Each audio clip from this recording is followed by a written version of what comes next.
Hello students, a very warm welcome on the YouTube channel of Analyst IAS. तो recently state of global internet freedom ये index release हुआ था। इसमें बस जो इम्पोर्टेंट है वो ये है कि इंडिया का क्या रैंक है, सेंसरशिप किसे कहा जाता है, भारत में सेंसरशिप के क्या मेथड्स हैं, ये रिपोर्ट इंडिया के बारे में क्या कहती है और इसकी कुछ रिकमेंडेशंस है। Then we'll be discussing our today's prelims and the mains practice question. So let's start. Why news. So report जो एक वॉशिंगटन डीसी की एक नॉन प्रॉफिट ऑर्गेनाइजेशन है वो रिलीज करती है, which is on the global internet freedom in the 2023। सो एक concerning trend देखा गया all over the globe internet freedom के डिक्लाइनिंग ट्रेंड का 13th कंजिक्यूटिव ईयर में, जिसमें 29 कंट्रीज ऐसी थी जहां पे जो ह्यूमन राइट्स, जो ऑनलाइन ह्यूमन राइट्स हैं, फ्रीडम ऑफ स्पीच वाली जो चीज़ें हैं, उनमें डिटोरिएशन देखा गया था। तो ये 1 से लेके 100 तक इसमें रेंज होती है, जिसमें 100 जो होता है वो हाईएस्ट डिजिटल फ्रीडम है और 1 जो है वो वर्स्ट है। भारत की बात करेंगे तो भारत का स्कोर आया 50, तो ये बेसिकली एक बीच में आता है। एंड आइसलैंड का स्कोर आया 94 अराउंड। सो ये बेस्ट क्लाइमेट है इंटरनेट फ्रीडम के लिए इस कंट्री में। नाउ वर्ल्ड का वर्स्ट एनवायरमेंट अगर हम देखेंगे तो जाहिर सी बात है कि वो चाइना में है, देन म्यांमार में है, ईरान में भी है। सो डिजिटल रिप्रेजेंटेशंस की अगर हम बात करेंगे, रिप्रेशंस की बात करेंगे, तो जो शार्पेस्ट राइज हुआ है डिजिटल रिप्रेशन में, ये ईरान में हुआ था। अथॉरिटीज ने इंटरनेट सर्विसेज बंद कर दी थी, सर्विलांस इंक्रीज कर दी थी क्योंकि एंटी गवर्नमेंट प्रोटेस्ट ना हो।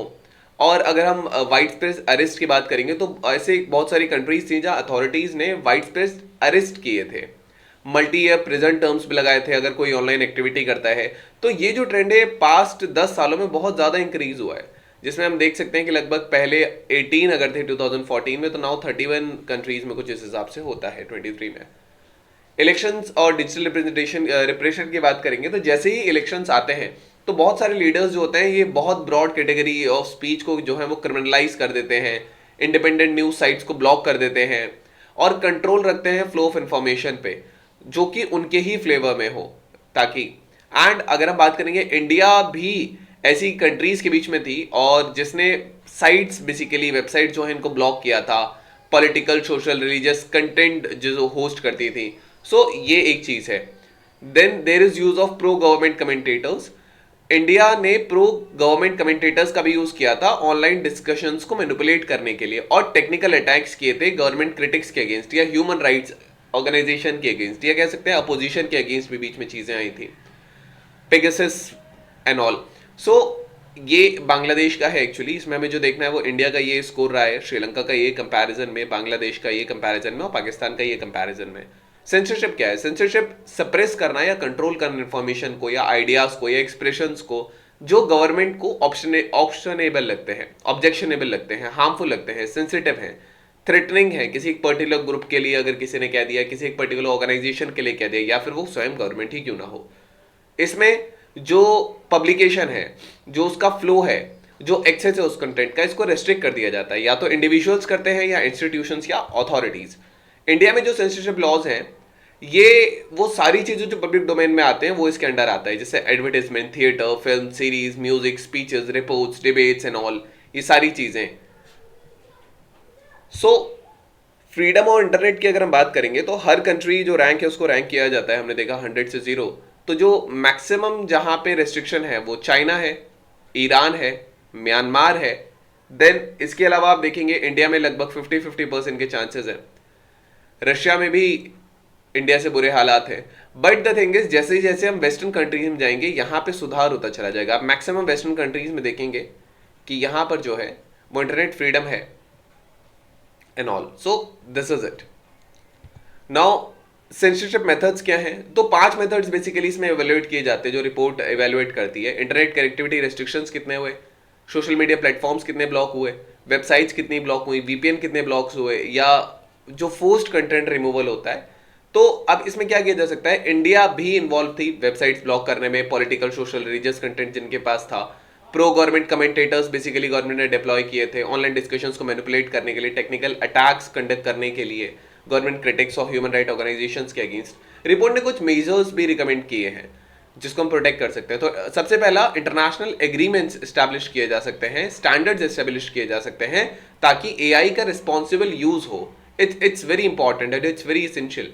ये जो स्टैंडर्ड्स हैं इनमें एथिकल गाइडलाइंस होनी चाहिए जो ह्यूमन राइट्स को प्रायोरिटाइज करे, एआई टेक्नोलॉजीज को इंश्योर करें कि वो बेसिकली जो फ्रीडम ऑफ स्पीच है या प्राइवेसी है उसको इन्फ्रिंज ना करें। Then open source AI tools होने चाहिए, इससे ट्रांसपेरेंसी अकाउंटेबिलिटी इंक्रीज हो जाएगी। ओपन सोर्स सॉल्यूशन सर होंगे तो रिसर्चर्स या एक्टिविस्ट या जो टेक्नोलॉजिस्ट भी हैं वो उन एल्गोरिदम्स को स्क्रूटनाइज कर पाएंगे और एक बेसिकली कलेक्टिव डिफेंस कर पाएंगे अगर एआई ड्राइवन रिप्रेशन हो रहा है तो। देन पब्लिक एजुकेशन बहुत जरूरी है, पब्लिक अवेयरनेस इंक्रीज होगी, जो इसके एआई पावर्ड रिप्रेशन जो होता है ये क्रूशियल है। एजुकेटेड सिटीजन जो है ये बेसिकली डिसइंफॉर्मेशन को बहुत आसानी से देख लेते हैं, अपनी प्राइवेसी प्रोटेक्ट कर पाते हैं, पॉलिसीज के लिए एडवोकेट कर पाते हैं, इंटरनेट फ्रीडम के लिए। सो एजुकेशनल एक्टिविटीज तो एजुकेशनल इनिशिएटिव्स बहुत ज़्यादा ज़रूरी हैं to navigate the digital landscape safely, because right to privacy आपका जो है वो आर्टिकल 21 भी आपको देता है, ये बहुत बड़ा स्कोप है इसका। So how can you ensure advances in the internet freedom? You can pause the video, you can read it from here. जैसे मीनिंगफुली कोलैबोरेट किया जा सकता है and provide with the resources, एक ग्लोबल सिविल सोसाइटी होनी चाहिए। Then judiciary's को empire किया जा सकता है, लॉज बनाए जा सकते हैं, इंटरनेट एक्सपर्ट्स में इन्वेस्ट किया जा सकता है, सिस्टम्स एस्टैब्लिश किए जा सकते हैं ह्यूमन ओवरसाइट के लिए, स्पेशल अपील या रिड्रेसल के लिए। देन प्रोपोर्शनलिटी इंश्योर की जा सकती है। देन डेटा प्राइवेसी एनहेंस की जा सकती है, स्ट्रेंथन की जा सकती है। डेटा का डिसेंट्रलाइजेशन हो सकता है, सेंट्रलाइजेशन ना हो, ब्लॉकचेन का यूज हो सकता है, एआई को डेवलप किया जा सकता है सॉफ्टवेयर के डिटेक्शन एंड ऑल में, सेफगार्ड किया जा सकता है जो एल्गोरिदम होता है इसके अगेंस्ट अगर कोई फोर्स कंटेंट चला रहा है तो। देन इंडिपेंडेंट ऑडिट्स और ह्यूमन राइट्स इम्पैक्ट असेसमेंट्स होने चाहिए, ट्रांसपेरेंसी एनहांस होनी चाहिए, ओपन सोर्स सॉफ्टवेयर होनी चाहिए। So these are the things which can be done. Now we have our today's prelims practice question. So consider the following statements. Edge computing is a subtype of cloud computing, and edge computing network reduces the amount of the data that travels over the network. Choose the correct option. You can type the answer in the comment section. The related facts correct or not. Then we have our main practice question. So how does the growing power of artificial intelligence influence our society, economy, and the individual lives?